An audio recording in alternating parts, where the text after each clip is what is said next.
Friends, good evening. సర్వపిండికి ready చేస్తున్నాం.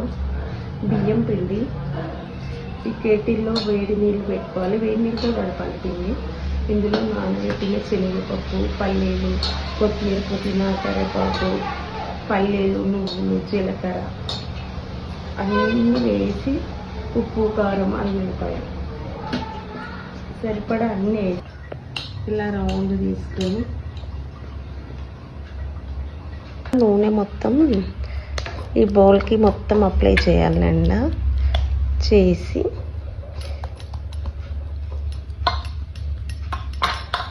ఇలా రౌండ్ కొట్టేసేయాలి.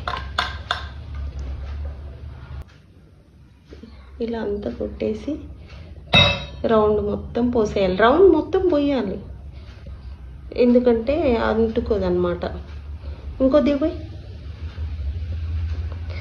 ఇది మా సైడ్ తెలంగాణ స్పెషలే, కానీ మా డిస్ట్రిక్ట్లో చేయరు. కొంతమంది ఫ్రెండ్స్ దగ్గర చూసి నేర్చుకున్న. టేస్ట్ చాలా బాగుంటుంది, అందుకే నేను అప్పుడప్పుడు చేస్తా. సర్వపిండి రెడీ అయిపోతుంది. మీకు తెలుసా ఫ్రెండ్స్, తెలవకపోతే ఒకసారి చేసుకోండి. టేస్ట్ చూస్తే మళ్ళీ వదలరు మీరు. ఓకేనా ఫ్రెండ్స్, బాయ్. ఇలా కాలాలన్నమాట.